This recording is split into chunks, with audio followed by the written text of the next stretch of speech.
Welcome to Bodies in the Post, where I speak to art makers, product creators, scientists, and revolution makers who help us rethink what it is to be human in these post-human times. Here, we get to know the humans behind the creations and their inner worlds that form the basis of what drives them. I'm your host, Lydia Kay, a researcher in this field. Hello, welcome back to Bodies in the Post, Season 2. I just want to say a huge thank you to my OG listeners, those of you who've been there from the beginning, listening to every episode, some of you who've reached out to me on Instagram to tell me how much you're enjoying the show. It's honestly amazing to hear from you. Thank you for your patience in waiting for this new season. I want to be doing this podcast all the time, but at the moment, work and life gets in the way, and I'm trying to wrap up a big project, which is based on very similar topics covered here in this podcast. But at some point in the future, I should be able to dedicate more time to getting episodes out to you quicker. But for now, thank you for your loyalty and for bearing with me. And to all the new listeners, welcome. There is a whole season in the back catalogue for you to listen to and enjoy.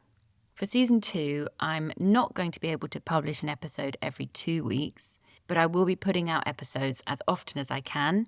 I have an absolutely incredible lineup of guests for this season. Artists, fashion designers, makeup artists, photographers, pop stars. All of their work connects to themes of posthumanism and imagined futures. And all of them were incredible to interview. As always, I try to get to know the human behind the creations and their inner world that forms the basis of what drives them. So, due to popular demand, I'm kicking off this new season in the same way I kicked off Season 1, which is with an interview with my friend and phenomenal artist, Anthromorph, who creates silicon otherworldly masks and beautiful posthuman sculptures. For those who don't know Anthromorph, that is their artist name, and their human name is Constantine. They have 2 Instagram accounts, both are linked in the episode description. One is their artist account, and the other one is their more personal account. We actually start this conversation by talking about Constantine's feelings towards Instagram and how they navigate their self-presentation online. So much has changed for them since we recorded the first episode of Season 1, which was back in October 2023.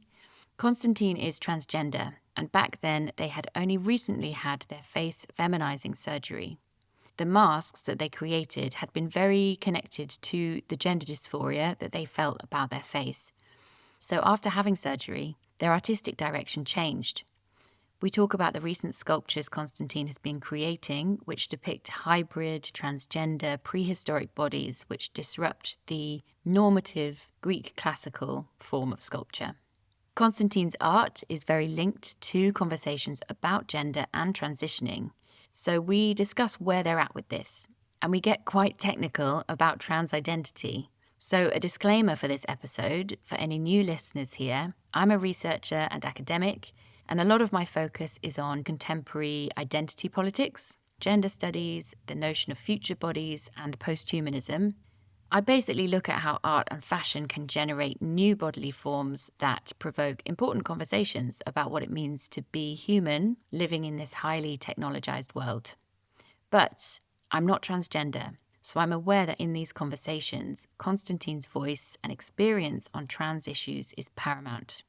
The culture wars and the gender wars and the increasingly divisive language used in society means that people can be, I think, scared to broach these topics. But having open and respectful conversations between cisgendered and transgendered people is how we get to understand each other more.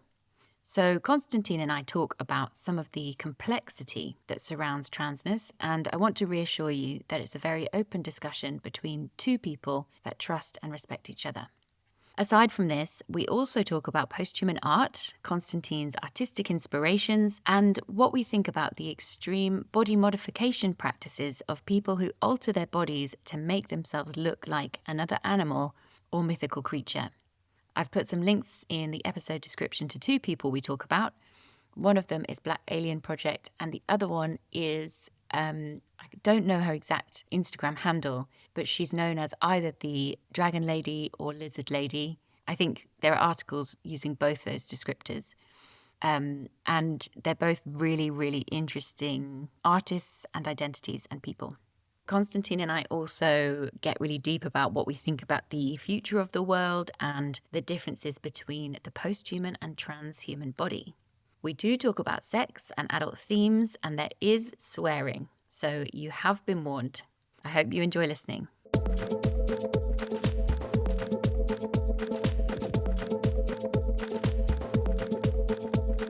We're recording.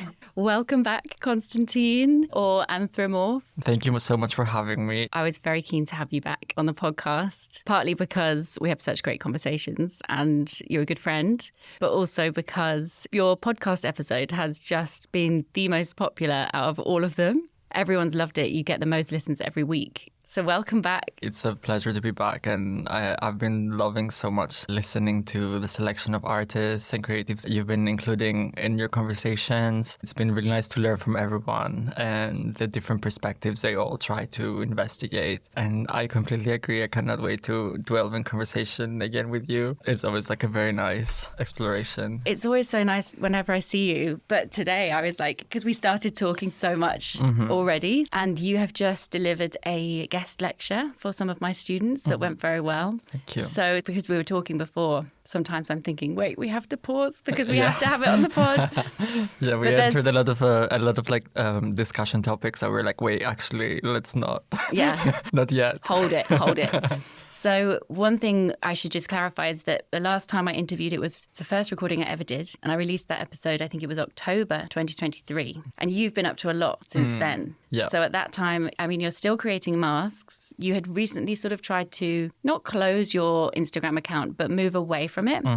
And I feel like now you're kind of managing both your Instagram accounts at the same time. You're at Anthromorph1 and you're at Konos1. Do you feel conflicted about your Instagram accounts? So the last time I was in a space where I was finding it quite hard to access the pool of emotions I used to have around my face and issues I had around embodiment. I think the Anthromorph project and performing it online was a very monumental stage for me in self-exploration and self-development. It kind of reached a peak when I had my facial feminization surgery. When we were talking last time, it hadn't even been 1 year. And during that first year, the mental changes and way of relating to the world, re-understanding how you will be treated from now on. Also, the weird high that you have for finally accessing this state that you were dreaming your entire life. I think it was a moment of time for me to really step away from like exploring how I'm being perceived. It became more important for me to explore and sample behaviors as a human, let's say. So through my personal Instagram, I entered an era in my life where I was learning finally what it meant to be happy socially and how I exist in that space, which I've never felt before. So I didn't know what to explore with my masks, or at least I didn't have the need to be in a state of embodiment through Anthromorph in order to integrate feminine behaviors like I did in the past. Now I had a human vessel that could present feminine and get more feedback on what that is. So I had time where I did a pause on Anthromorph. It ended up really splitting in my mind, this identity of Anthromorph and Constantine, because Anthromorph was kind of it was almost like a swimming aid for me when the male identity construct was dying and I was entering a space of transition and I didn't really know what I would become in the end. I had to clutch on an identity which ended up being Anthromorph as a middle ground while my physical body was kind of changing. And then I was able to jump from Anthromorph to Constantine, but now in a more feminine way. I think I had to just allow myself to be Constantine just because all my self-exploration was through Anthromorph and I wasn't really getting the full picture of who I am, I think. That was a very fascinating 2 years. Looking back, there's so many different stages of femininity and so many things that change on how I choose to put myself into the world. I think the reason online performativity still ended up being a big part of how I was exploring self was mainly because I grew up very much online. So I thought that it was a constructive way for me to explore my identity through representations there. Now looking back, it's been 2 years since the surgery. I don't agree anymore, I don't think, with social media being a healthy space for self-exploration, at least in the way I understood it. So do you find that you don't like being on social media because of that? Yeah, I think it just doesn't end up being a positive, even though I thought, oh yeah, I took a selfie and I look like a girl, so I will post it and see how people react. And also this way, I'll get people more familiar with the idea that I am a girl. That in one way definitely works because people reassociate you with something. And it's easier to show them that you are doing feminine things there and not have to deal with how people perceive that and react to it. So it's like an identity rebirth, very visually and openly. Exactly. But I was looking back at images of me I've taken, videos, and just like observing my archived stories, let's say. Last month, it was 2 years anniversary from the face surgery. And when I was looking through these videos that I posted, they all felt kind of manic.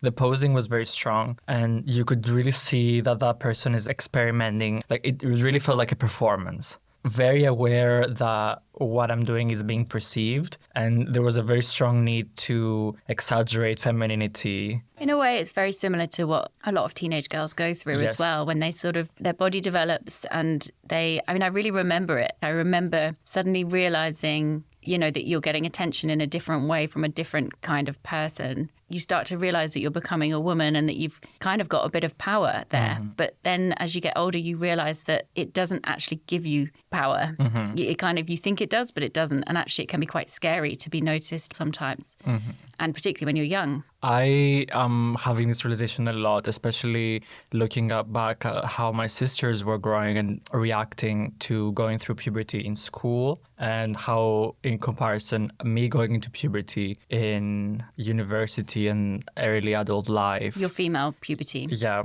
It's the same thing. It's so similar, but as a trans person, you're kind of having this delayed response. And it's funny to have to do that surrounded by other adults that are self-realized. Yeah, but that must be really difficult. It because is. Your body will be changing lots and you're rediscovering your sense of self. Mm-hmm. And you're kind of figuring out what you want to be, who you want to be, how you want to present to the world. Mm-hmm. And everything you do is experimental in the beginning and comes from, like, you as a socialized male, you have learned to enforce the male gaze. You know what the male gaze pleases, if that makes sense. Or you know what pleases the male gaze. Yeah.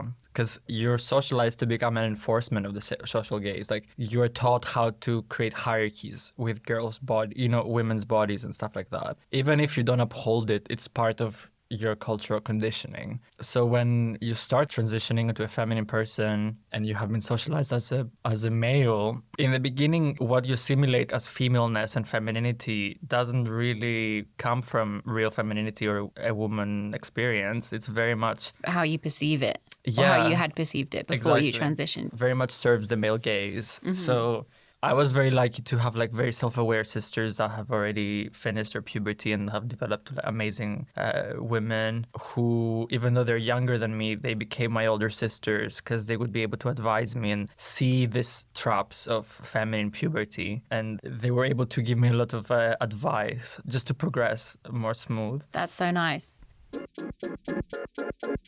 You've been talking on social media about having full gender reaffirming surgery. Mm-hmm. Yep. And when we spoke last time, one of the things we talked about was this kind of connection with nature and this feeling of, I remember you saying that you really wanted to honor your biology. Mm-hmm. And obviously there's a conflict there for you because you've talked about having gender dysphoria. And this conflict, you really want to embrace your biology, but equally your biology has been giving you dysphoria. Mm-hmm. So I wanted to talk to you about that because that must be a huge decision to, realize it's the right thing for you to do. And secondly, go public with it. Mm-hmm. And I kind of wanted to ask you how you're feeling about that. I really love this question because it's very interesting to investigate and explore what the where the line between nature and technology kind of merges and what the separation really is. I think when it comes to genitals, no, like when it comes to like honoring biology, I think it's very important for me to not have expectations for what my body could be, beyond what is biologically and technologically possible. I don't think my aim for wanting to modify my body ever would be to become another biological sex. We are very entangled in culturally informed ideas of what our bodies are. And what I find more triggering in terms of dysphoria doesn't necessarily start with my body, but it starts with how others react and perceive my body. So I think because of the lack of trans anatomy representations and a kind of like a broader cultural imagination, we are kind of made to become dysphoric because something that you want to be seen as will never be validated unless you do these physical changes. So it ends up being like a self-enforcing prophecy where if the other people cannot recognize something in you as feminine, you will instinctively grow to reject it. On the other hand, for me, it goes into aesthetics and also preferred use of how you like certain things to function and be experienced. I never really, since I was young and I started dating and things like this, I think for every person it will be very, very, very different what their needs for modifications might be. Mm-hmm. But for me, this anatomy, male anatomy, not male, but let's say my current anatomy, I never had the instincts to move in a way that complements it. So what do you mean by that, move in a way? So if I am engaging with someone sexually, for example. By the way, you don't need to talk about this if it's too personal. That's not what I thought you meant. I want to talk about it, but in a more general way. Exactly, yeah. I feel like every person has an instinctive way of how they want to move when they're with another body and how they want to experience their body sexually and how they want to be receiving care, not care, but how they want to be receiving affection and pleasure, yeah. And intimacy, I guess. Exactly, intimacy. So someone that has a need to, let's say, penetrate someone, or there's different types of movement you can do that are really not gender specific or genital specific. You can kind of explore them no matter what you have. And there's a lot of creativity that you discover once you start exploring yourself with your trans anatomy, which is very, expansive on how you perceive intimacy with people. But up to now in my life, I've never felt the need or wanted to move, as I said before, in a way that complemented that anatomy. And I know that it would just serve a lot better to be able to have presence, if that makes sense. But do you think as well that we might be conditioned to think that sex needs to have a kind of quote unquote male dominant and female submissive body, in that sex can take many different forms and it doesn't need to fall into that kind of binary? Maybe you don't have to have a certain anatomy to experience sex in a more quote unquote feminine way. Yeah. So maybe it's how sex has been portrayed to us. Uh-huh. And that's kind of become ingrained in how we feel sex is, or how we should move or shouldn't move. Mm-hmm. I think that's very true. And I think that's the first thing I realized, and I kind of deconstructed when hormones started really change my body and how my body reacts to touch and sensitivity. I didn't really have the ability to be intimate with someone before hormones. So that was 4 years ago. It was impossible to sexualize my body or even accept what other people found desirable. I am pansexual, so I never really had a preference on who I would be interested in. But if I was in school and I liked a guy, the fact that that guy would have to like me back as a guy was repulsing. And then for you, yeah, and if I liked a girl, she would have to like me back as a boy, and that was also repulsing. But I liked them, so it was very complex. And until I understood how different sexuality and gender are, I couldn't make the mental link that, oh my God, my gender is a problem, not my sexuality. Yes. So it's also about how you feel perceived in the relationship. Yeah. So when the differentiation happened in my mind mainly, because I was on hormones, I felt like I was being separated from what biologically, like in quotations, biologically I was supposed to be. I was able to like completely open up. And then I realized that there's so many ways, like you said, that you can experience pleasure and intimacy, and so many roles you can take that really cannot be defined in like masculine and feminine or female and male. But there's also limitations that come up later on when it comes to how present you can be. Like, of course, your body's a body and you will want to be exploring being intimate with someone, but the reality is you might only be able to hold that mindset for a couple minutes, you know, because you feel very limited by the fact that you're not exploring it how you want to explore it. And I feel like we should be eventually moving towards an understanding of our bodies that goes beyond what our biology is. And eventually, I think in a perfect world, transitioning wouldn't even happen because we would validate each other how we want to be validated. I sometimes wonder if that's one of the main things that the problem is that it's the social expectations placed on people where they might want to express themselves in ways that are deemed unacceptable. So they feel like they have to change the way they look or the way they act or their body. And for some people, they do need to change their body. And I think for other people, it's more that there's this immense social pressure. Yeah. And a combination maybe of the both. I think it's like a chicken and egg situation. It's so hard, I think, to figure out the source. Yeah, because one enforces the other so much. Yeah. It can be very mind-bending. Where I stand is that I believe in freedom for modification, and I think it's not as, like, it can be seen as a radical idea, but I do not think it's as serious as people, not serious, but like, I guess it's permanent. I think it is serious, but I also know what you're saying in that I think body modification happens all the time in different ways. It's just that when people do body modification that doesn't comply with the norm, that it's seen as really radical. Yeah. Obviously, with surgery, there's a permanency to it. So that makes it quite radical just in that fact that it's permanent. Obviously, sex is something that's really important in relationships, and there's something to do with genitals that defines us somehow and part of our identity. So to change that, I think is seen very radical because it changes a big part of a person's identity and how they have relationships. Yeah, I don't want to invalidate how it's quite a serious surgery. I was more talking about the freedom to have autonomy to change something if you want to. I think that enters a conversation about trans healthcare. I think for me, a big issue I have is I don't think I would feel so trapped in current condition if I can have consultations with people that are trained professionals and I can be guided and make informed decisions on what could possibly help myself just be more present and have easier movement around society. And transitioning is very expensive. It can be from 30 to 50K and more depending on what type of surgeries you might need. There's so many things about wardrobe change, so many expenses that go beyond just surgery.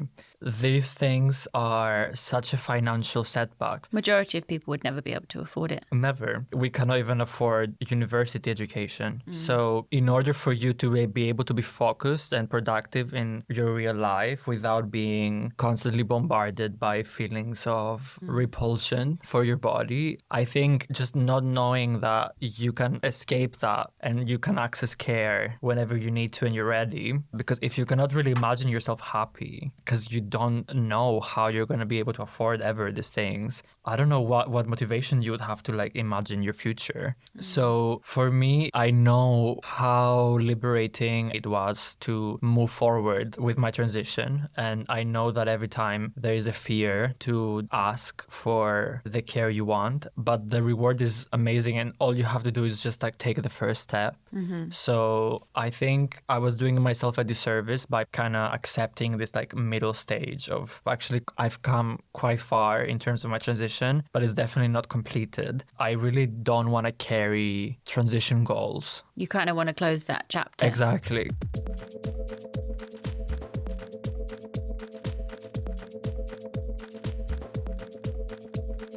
I want to ask you also about your art, because I know your art has taken a different direction more recently, and you're still creating masks, which are beautiful. You've got these ones at the moment on your Instagram that have a kind of very long, pointy face, which sort of reminds me of, what are the dinosaurs that fly? Yes, pterodactyls. Pterodactyls. Yeah. I know it weirdly doesn't look like that, but it reminds me of that, something about the shape and this long kind of triangle face.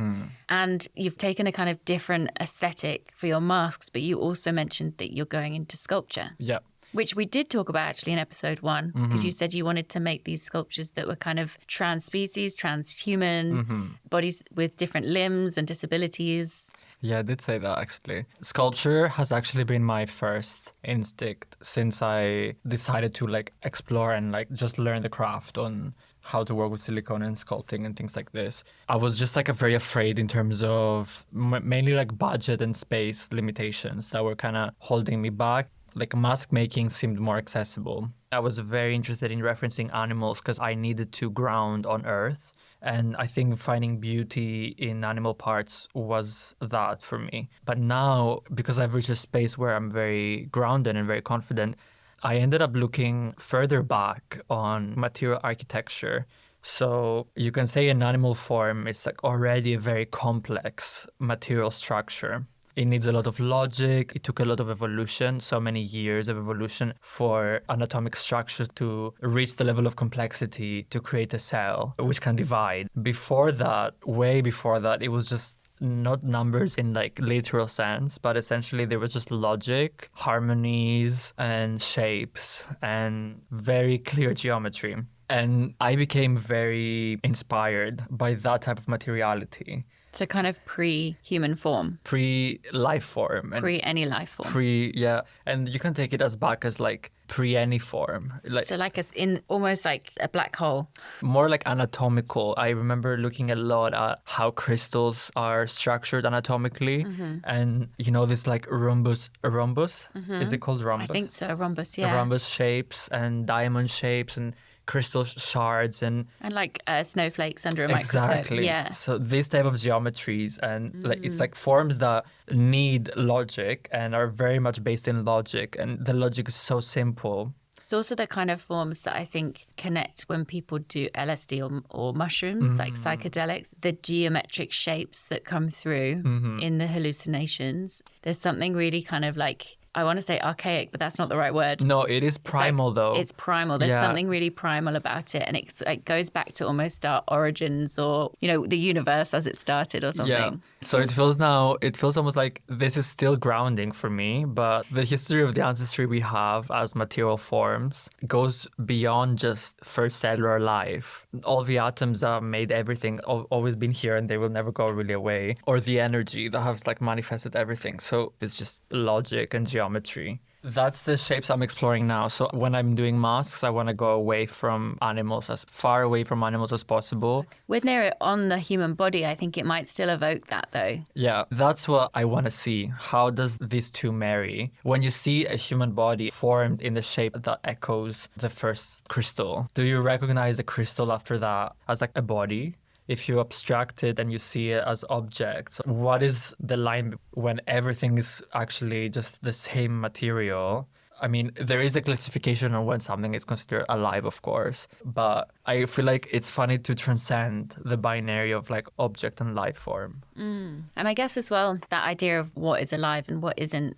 Like a snowflake, it's not alive, but it's moving and it has energy and it's connecting to the world around it. Like, it's a part of the life on Earth. There is a part of me that thinks it's kind of all alive somehow. Yeah. And it's all a part of us. Like these shapes that you see, you know, repeated, this geometric shapes, they're found everywhere. And they're found in us too, you know, in looking at things under a microscope, you'll see similar patterns. And I think it's kind of beautiful to think of everything just sort of overlapping and feeding into each other. Especially with like things like water, crystals, minerals. And even if you go like more cosmic scale, you know, how stars will explode and will create all this other material that will then be incorporated in other stars and other planets and things like this. So there has been something very grounding and connecting with me to be exploring and finding beauty in the shapes. Really primal geometries I think I'm very excited for sculpture because I want to play around a bit with what feelings of relatability will be created when you have a very hyper-realistic form in front of you that mimics skin and you can't really tell if it's real or not, but also completely transcends physics to a level that prop making doesn't necessarily allow. When you say completely transcending physics, you mean using sculptures to kind of create impossible beings. So would they look, I'm trying to visualize it, would they look like a human or a creature? Or will they be maybe mythical, or will they maybe not be creatures or humans? Might it be a shape? I really want to recreate pre-existing human anatomy. So one of my first series I ever did was called Body Forms. I think it was 2018, where I took photographs of myself and then collaged my limbs and my torsos and like different positions. There was one, I was a Scorpio and I had two of my my torso. Oh, a scorpion. A scorpion, yeah, sorry. It was like two torsos stuck together, and then instead of legs, there was like 6 or 8 arms. Yeah. That's so beautiful. Some of my favorite work of yours, actually. Same. And it was always kind of what I wanted to aim, because for me, it was all about this play of liquid biology and like very easy mutation. And what you did with those images, they're kind of like either orange or blue, and they almost look like a photograph somehow. And it's like you've taken these images of your limbs and your hands and your feet, and you've arranged them differently, like a collage, so that your actual limbs are kind of doubled up and extended. And you might have used your arms multiple times, so you've got multiple legs. And at a glance, when you look at that body, it's like, oh, look, it's a scorpion. And then you think, oh, actually, if you look closely, it's Constantine's hands and feet arranged in a different way to create a scorpion tail. It's clever. And the fish tails and stuff, it's like your feet in different ways. Yeah, and that essentially uses human anatomy to parallel another being. And I think that echoes and honors your beginning biology, but shows the mutation clearly. Because you're not really going to have the ability to have scales, or you're not really going to have the ability, let's say, to have an exoskeleton for real, like a scorpion would have. But you have limbs and you have a torso and you have like skin. So you can kind of recreate it. Exactly. What do you think about these? So one of the things I write about, or I'm trying to write about for one of my PhD chapters, is, the people who take body modification to the kind of next level and they want to become another creature. Yeah. So there's the lizard woman. And I think if you Google like lizard lady, she comes up. I love her. And she's covered herself in tattoos that look like scales. She's bifurcated her tongue, so her tongue's cut in the middle and separated like a lizard's. And she has like permanently tattooed her eyes green. She's had her nose removed, her ears removed, or her nose is flattened. Yeah. So her nostrils are almost a flat on her face. And she says she's a transgender lizard. And there's also the Black Alien Project. Black Alien Project. That's like body modification to an extreme, isn't it? He's removed some of his fingers so that he's got sort of the classic alien 3-finger or 2 fingers and a thumb. He's implanted loads of, what would you call them? I think implants, they're called. Implants. Yeah. He's got silicone implants in his arms, so he looks like he's almost got a chain wrapped around his arm underneath his skin. And his whole body is tattooed black, and he's got black eyes, and he's removed loads of parts of his body as well. I think maybe his ears are gone as well. And his nose, yeah. And his nose. And even parts of his lips. Parts of his lips, yes. Oh my God, I remember now he's got a kind of, his top lip is almost removed so that you can see all of his upper teeth. Yeah. And he's always talking on his Black Alien Project Instagram about his evolution. Yeah, and the percentage. The percentage, like 76% complete. So he's constantly taking it further. And there's also the cat lady. She was very famous for like extreme cosmetic surgery to make herself look like a cat. With the whiskers, yeah. With the whiskers and the like big philtrum. Yeah. Her lip, she kind of had it pushed out so that it looked like a kind of cat face. And this is something I find very fascinating, in that it's like, these people who are so desperate to actually look like another being, they don't want to look human anymore. And it's like, it becomes their whole life's mission, particularly if you look at Black Alien Project and with the Dragon Lady, they're still constantly doing this modification. And I'd be so fascinated to interview them and say, what's the drive? Like, they obviously don't feel human and they actually feel alien already. Like the Black Alien Project, he probably already felt alien in this world. And I think some people, it's just like, I'd rather make myself look completely different from humans than be one. Hmm. What are your thoughts on that? I find these people really inspiring, mainly from like an anthropological perspective. I Yeah, think it's fascinating. it's super fascinating because have we seen this level of transgression before? Like, I don't think you could before because surgery and Exactly. modification wasn't possible. and also the platforms we can have now with social media. I was talking earlier in the lecture about high concept characters and how that has become something that is allowed now. What do you mean by high concept characters? So, like, if you see on TikTok specifically, the level of attention when it comes to how established influencers, aesthetic based influencers, perform their bodies. So, there's this very, very niche aesthetics. Like, a lot of the times are very girly. There's many masculine ones as well, though. But now an influencer will be a very, very high concept character, which is so high concept in terms of accessories and way they dress and the way they cosmetic look. surgery probably as well. Surgery. Yeah, in many cases. But to a point that does not look like you're operating in society. It looks like you are part of a movie or you're part of a series, and it's very curated and it's a product in the end. You're like a walking magazine almost for brands to show, like you become like a walking mannequin.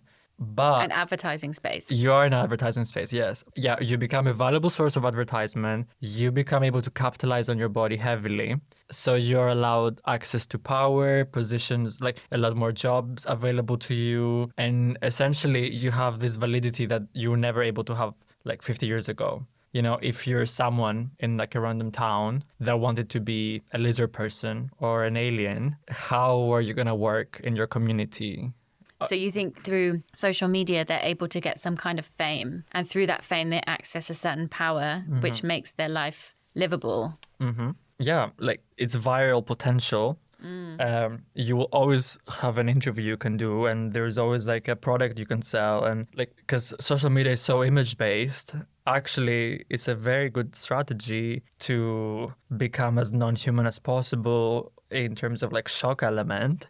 But do you think that's because I don't think that's their aim? I don't think that is their aim either. Yeah. But I think there is. That's the bonus that they get from doing it. And it's something that allows that type of performativity to exist in the world. Because they can make a living from it. Exactly. But if that's not the actual purpose, that's like a byproduct of it. What do you think is their drive to do that? I think it's kind of impossible to answer because it's so easy to confuse. I don't know if we can really tell the reasoning for a lot of performativity online. But I mean in their lived life, in their lived experience, because obviously you're not like that at all. But one thing I'm thinking of is when you're embodying these other creatures, and one thing we've talked about before is that you felt very non-human, like in your day-to-day life, which was partly connected to your gender dysphoria, but also you sort of said it wasn't connected to that at the same time. It wasn't just about the gender dysphoria. You had a deep sense of feeling like you didn't fit into the human kind of society. And becoming these other creatures and performing these other creatures with a mask on alleviated some of your feeling a bit like an alien, feeling just not like you said you felt like you didn't fit in. Yep. And I kind of see what they're doing as somehow similar to that, but they've, instead of performing it, they've made it their lived daily life. Yeah, I think there's something about the expectations people put upon you when you are claiming space as a non-human.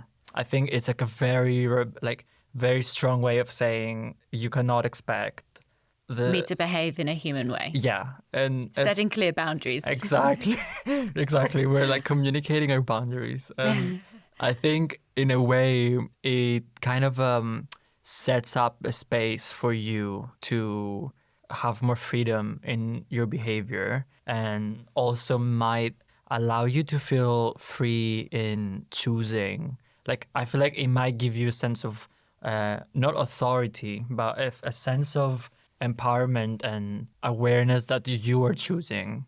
Agency. Yes, agency, that's the word. Yeah. I think it must be a very strong source of like feelings of agency. And I feel like that must be a very tempting and space to be in, you know? Yeah, and also I think maybe it spirals because body modification is addictive, isn't it? And people get addicted to tattoos and piercings. And So plastic surgery, like I Yeah. think the dopamine hit you get after a change is big and it's very felt on the body. why is that? Well, I explore this a lot because I observe myself what I was 1 year after my facial feminization surgery.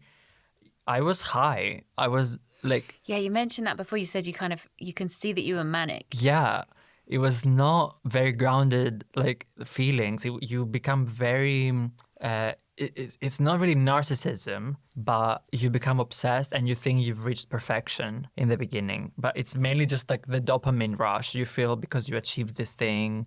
And you'd been aiming towards it for such a long time. Yeah. But I'm guessing it was a manic high and then probably a real low. Yeah, because all of a sudden after 6 months, you're looking at the mirror and you're used to be like, oh my God, now I have like the cutest face. I'm like the prettiest girl in the world, la la la la la. And then all of a sudden you look at yourself 6 months later and you're like, oh, everything is normal actually. I'm very normal. And like, oh, this could change actually. And like, this is not really perfect. And la la la Start la. looking for other things to change. Yeah. Do you think it's because we feel like we're evolving ourselves somehow? I think there is a dopamine hit that comes when you're craving something to happen. So when it does happen, especially if it's tied to beauty, or at least how you perceive beauty, and you end up feeling more beautiful, that feeling is strong. And when it goes away, it was so easy to attain through that procedure. It's the same way that like someone will get addicted to prescription medication and painkillers because it can lead to without proper briefing and awareness of what withdrawals will feel like after surgery. A lot of people, especially in the US, have had a lot of issues with like Addiction to painkillers. exactly. And further, like addiction can progress quite heavily after some type of surgery. And that's just like chemical. So the same way you will have withdrawals from a chemical addiction, I think the same because dopamine, like so much dopamine gets released in your brain, it's very likely that you could have addiction to modifications also. Yeah, and I also wonder if it's kind of sometimes for some people like life can be quite boring and mundane, and I think it can be quite exciting to change your body. It can also distract you from, if you're suffering from pain, but also can distract you from the boredom of life even. And some people talk about kind of the healing process of a tattoo, looking after something, cleaning it in the morning and wrapping it again and watching it heal and watching it develop and then showing it off and it being new and everyone commenting and that whole process being partly distracting and you're very focused on it and it's allowing you to sort of refocus on yourself and maybe you weren't focused on yourself before. I don't know. It's almost like it sounds like a grounding exercise almost. Yeah. Doesn't it? Yeah, it probably really puts people into their body because, after your face feminizing surgery, let's say, you would have been in a lot of pain and very swollen. And you would have every hour and every day, you would have had a process of changing and healing. And then that feeling at the end of that extremely painful process is the result, which must be like you've climbed a mountain and you finally feel free and you felt all the pain before the surgery anyway with the dysphoria. So the rush, and for me, dopamine doesn't even seem to describe it well enough because it seems like it must be such a unique feeling that releases chemicals that just the adrenaline as well as the dopamine, but like a sense of kind of self-realization and being at one with your body and watching a whole process, feeling proud of yourself for getting through it, all of those things. Yeah, you really, I feel like you really explained it quite well. Just the transition from dysphoria to euphoria is such a mind-bending. And it's one end of the spectrum to the other. Yeah.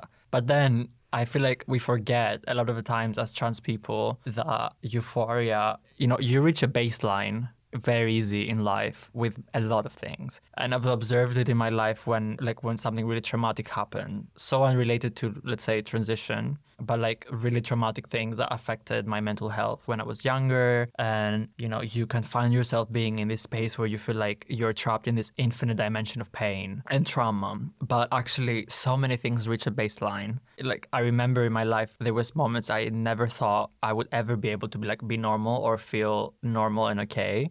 and then time will pass inevitably, and all of a sudden you don't realize how you've come to terms with certain things and how things have become a baseline again, and you are normal. And it was the same exact thing with the euphoria from surgery. You will reach a state where you feel very normal and you would entertain thoughts of change again. And a surgery will not solve problems. It's a step, and it definitely creates better conditions. But it's very important, I think, for trans people to be mindful that we are building foundations for ourselves, to have careers, to have access to like safe housing, to be able to feed ourselves and have quality life and relationships, yeah, and so love, and exactly. When you think about that next step for your surgery and knowing that you went through that process with the face feminizing surgery, that kind of mania and then depletion, do you worry that that's going to happen again?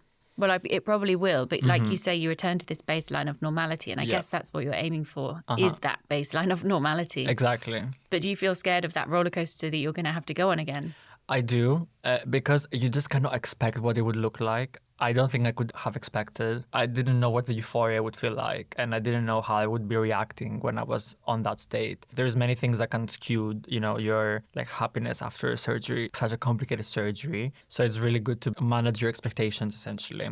And it's been a long time since I had my face now, enough for me to have like really plateaued in myself. And like this time I feel more lucky because it's more complex surgery. You're very much removing things from yourself. Because I've had at least some knowledge on what it feels like, I think I can be more patient and just be a bit more protective of the vulnerability of the beginning stage. If you're enjoying this episode, please could you do me a huge favor and take a second to rate, review, follow, or share the show, because this really helps it to reach more people. This is an independent podcast, and in you doing this, I'm able to continue creating new episodes for you to enjoy. Thanks so much. So just going back to your sculpture. Yeah, so I'm going to be starting just by making busts and slowly moving into full body sculptures that will be hopefully like more than life size. It will be human anatomy reinvented to echo different architectures of nature. I've been exploring so far with Anthromorph in terms of heads, extended limbs, referencing different types of animal anatomy, like tails and wings and things like this. I have ideas for posthuman centaurs and different mythical beings. Growing up in Greece will definitely end up becoming a very strong reference in the way I choose to exhibit these bodies. Classical sculpture is very Greek, isn't it? Yep, and it has really ingrained in my brain as a method to document a body ideal. Even also with muscles and like muscle groups and how the muscle would be tensed or not tensed in certain positions. They were really interested in like the actual anatomy of the body, as well as, to criticize it. They created ideal forms of humans that kind of echoed throughout the whole of art history, because it became the ideal form of the human, and it was very European body and a certain way of perceiving the male physique and the female physique.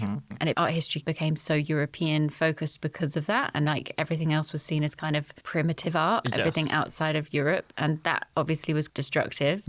But I think recreating that and being informed by that, but kind of almost twisting it on its head, like discombobulates people when they look at it, because it will feel familiar. Exactly. That's exactly it. Because you will appropriate this, in quotations, ideal way of representing something, but completely transgress what anatomies. And it will be in a format that you've learned to validate as ideal. But then you'll be presented with a transgender, transsexual, interspecies body. And that will be the posthuman ideal form for how the body should be now. Let's talk about that. I'm really interested in what you just said there. So the post-human form and the ideal of like the post-human form. This is something I think about quite a lot, and I read about quite a lot, and I talk about quite a lot with other people who are interested in post-human theory. Because obviously humanism had this ideal of the human and the human model. The ideal human model was modeled on the male body and the man who was the thinker, the philosopher.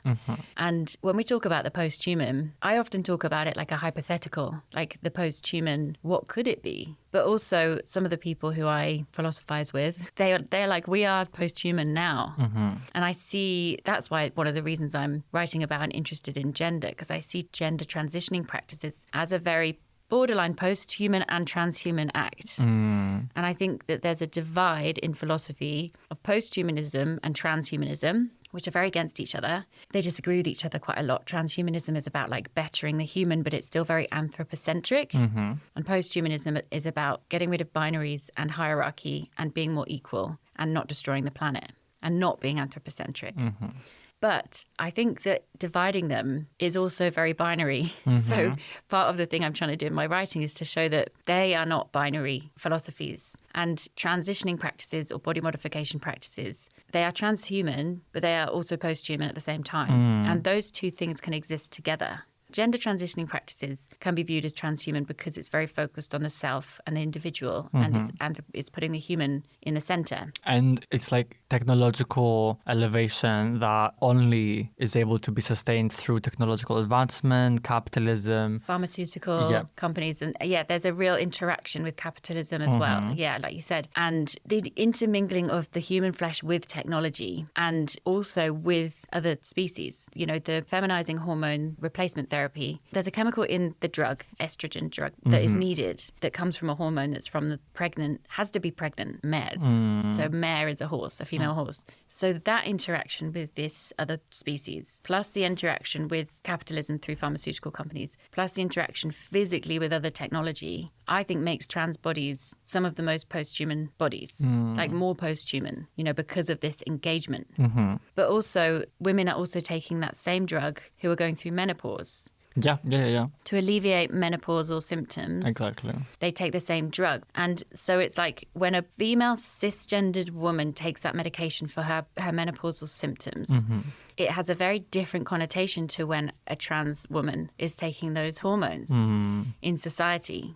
And talking about your gender reaffirming surgery, in very, very rare cases, some women are born without a vagina. Exactly, yeah. And they're female-bodied, female biology, but they don't have a vagina and they will never be able to have children naturally.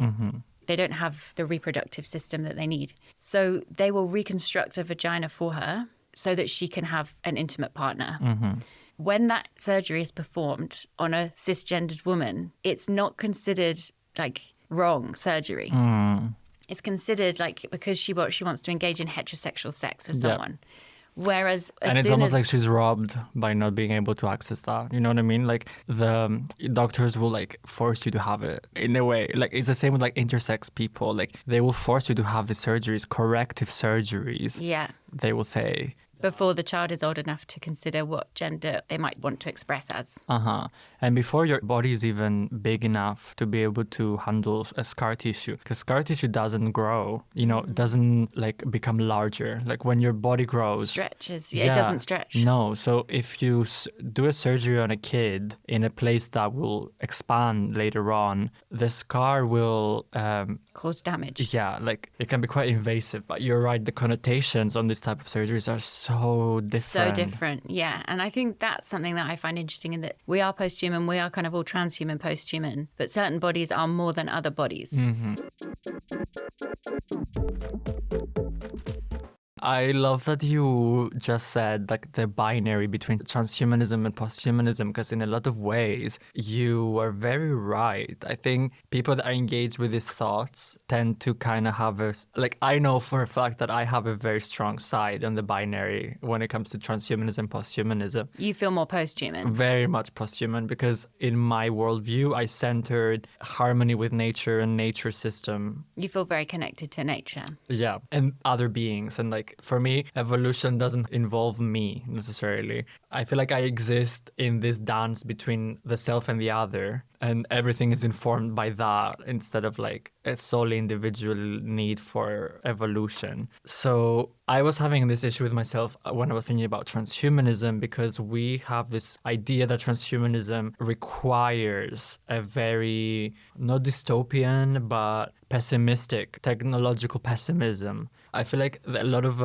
transhuman futures that we have been allowed to imagine in film and stuff. Yeah, are very much like digital pessimism. For example, something like cyberpunk. It's like a sort of darkness to it. It's very much like no green, just concrete skyscrapers, pollution, really strong hierarchy, very strong class divides, very different polarities in like technology and level of technology people have access to. And we think that that is transhumanism, like these extreme technological advancements, when in reality, technology has been part of the human identity since the beginning, since before we were even able to create the perception of the human. Technology is inseparable from human activity. Even if you think about how clothes are made with machinery now, and way back, even figuring out that you can make silk from silkworms. Yeah. That is a technological process.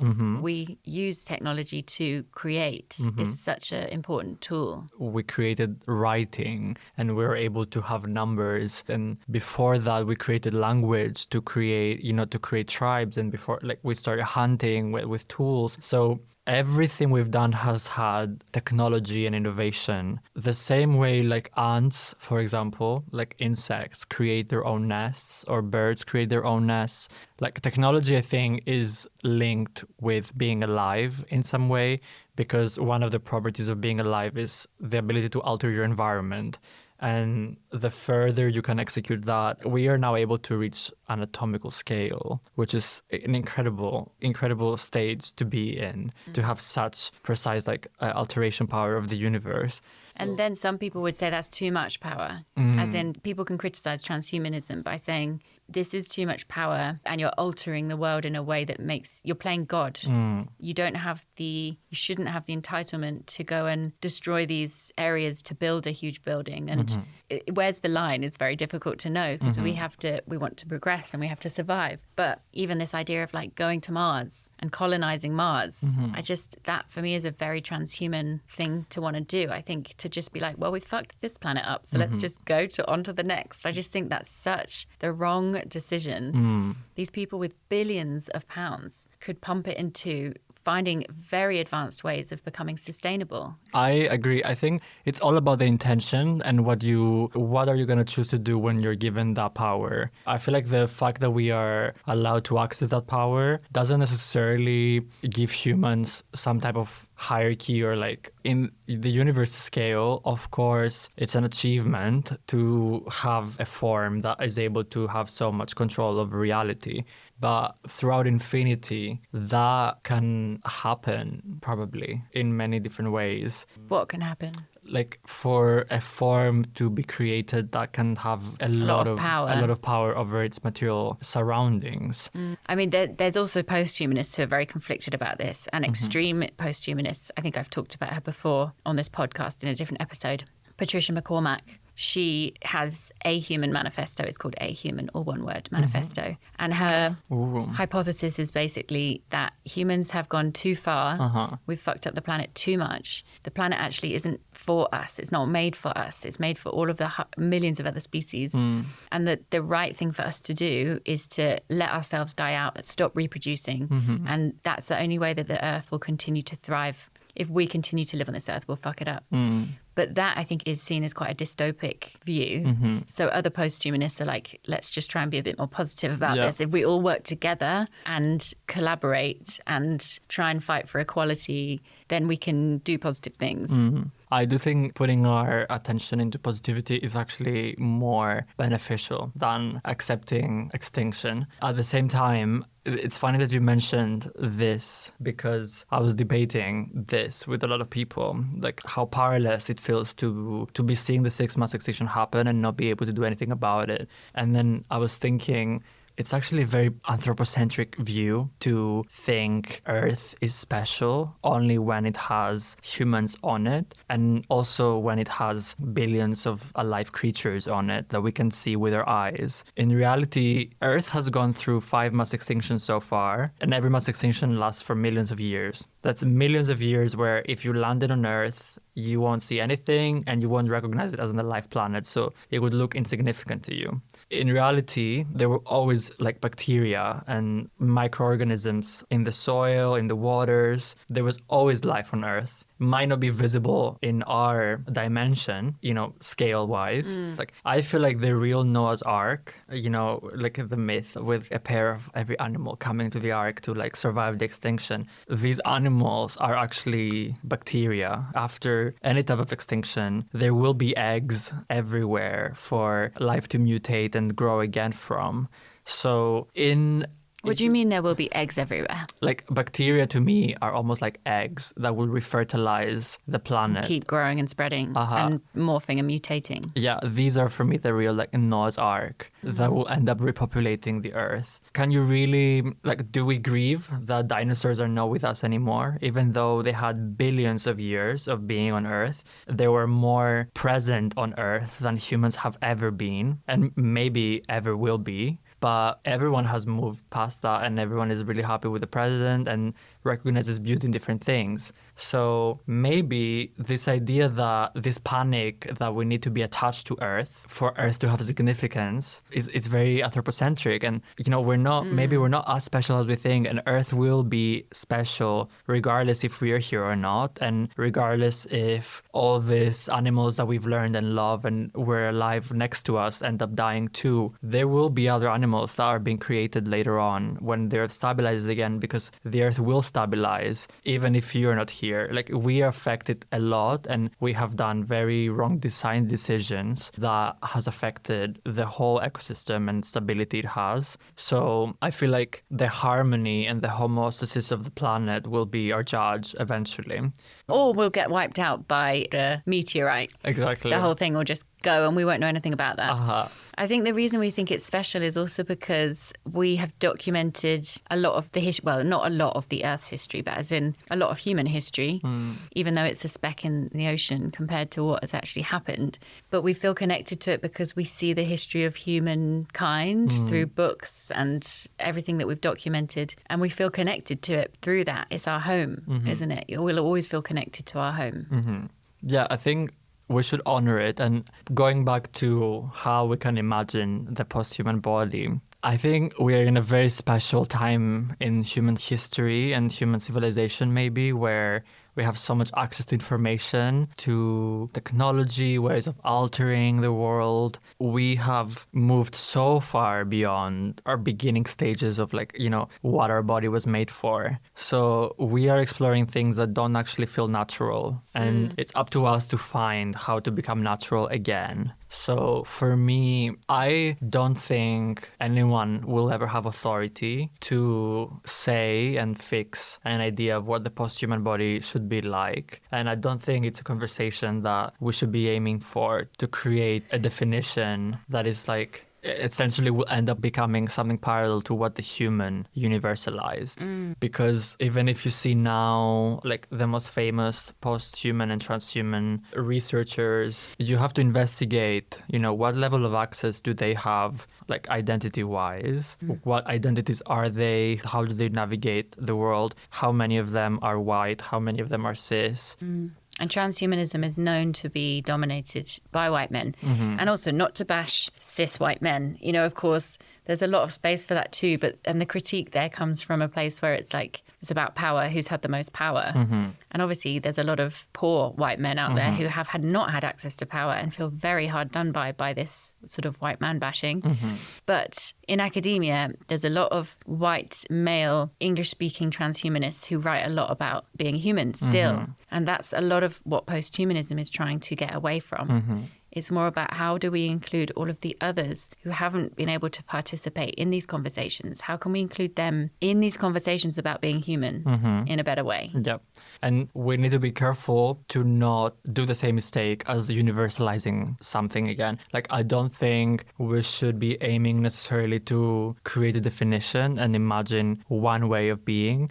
We cannot have the same perspective on anything. And everything will be so contextualized by so many different things. We can't, all of the influences involved in what makes us human, you can't begin to pick them apart. Yeah, and in micro scale, even like materially, anatomically, well, like we will not be the same. Like, you know, like, is it called Lucy? Like the first ever, no, what is her name? The first common ancestor. Is it called, there is a name for the cell that essentially like originated everyone. Oh, I don't know that. Yeah. Who is she? I I want to know. know her. Shall I Google it? Yes, yeah. Maybe, I think last common ancestor, if you type. Last common ancestor name. Uh-huh. Luca. Luca, yeah. Luca. And it's the last universal common ancestor, the most recent common ancestor of all current life on Earth, estimated to have lived some 3.5 to 3.8 billion years ago. A billion, wow. Okay, we're back. We unfortunately just lost battery and then got into a really deep conversation about batteries as I was changing them. Yeah. And Constantine was telling me about superconductors. Yes, and then we ended up going into Chernobyl nuclear monster. The nuclear monster, because I watched the Chernobyl series, which is epic. Uh-huh. It's so well done. And then we started talking about Chernobyl and going on to monsters. So before the battery died, we were talking about Luca. Yeah, so I was saying that I wish people recognized each other as hyper-specific, independent existence that cannot be paralleled and contextualized through another being. And categorized. Exactly. Yes. And you said something about Luca having multiple faces. Yeah, so the way I treated the bodies in my work and how I chose to represent them was always to showcase this idea of liquid biology, where in the beginning you would have bodies that had like blobs of flesh flying around them. Every time you would see them in a post, you would have a different anatomy, a different face, a different environment to navigate. And that created a state where you are asked to always receive what you see as if you're seeing it for the first time. And it's something that is like a very specific temporal moment. And in my writing, I was always seeing life forms, no matter where they exist in the scale of if you're an amphibian or if you're a mammal or if you're a plant.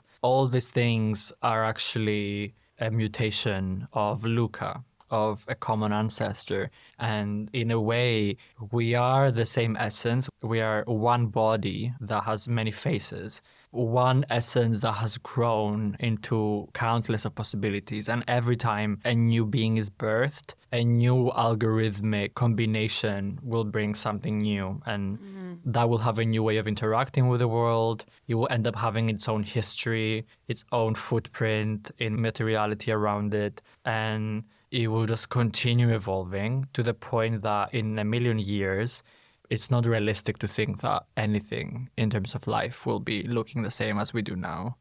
So yeah, I'm very excited to explore more how this language will manifest in sculpture. I'm really curious to see what type of physical limitations sculpture will have. And I'm really, really curious to explore the level of relatability and uncanniness someone can feel when the sculpture doesn't necessarily move. Because there's something to me about like when you're wearing a mask, a silicone mask can blend with my skin, but there is always a sim that will indicate I am a human wearing a mask. So it's quite hard to really take it a step further where you're really showing a human hybrid to someone. If someone sees it standing, potentially breathing, because you can have animatronics, and there is a lot of ways to challenge this uncanny feeling, but with a fully realized hybrid. And then again, tying in this like ancient Greek references, which it had influenced humanism a lot. I think it's going to be a very fun way to transgress humanist and post-humanist thought. And to conclude that what I was trying to say earlier on what should the post-human body be, or like how can we imagine it, I think we should embrace the freedom of every like life form to be able to like claim boundaries, claim freedom of expression, have freedom to redefine what reality means for themselves, and just carve, some space for the collective understanding of a body.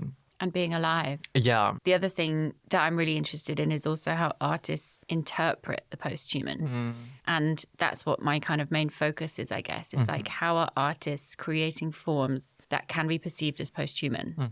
And how are they basically exploring what the posthuman is, but through art? And that's basically what you do. I think ends up being an instinctive counter culture to, like, it's almost like a counter movement to, like, a very individualized hyper counter movement or pushback to what you personally, as a marginalized identity or as an identity that has been affected and shaped by humanness, if you recognize the limitations, you have freedom to evolve beyond them and choose to redefine and find ways that empower you to define for yourself what it means to be your body and to be a body in general.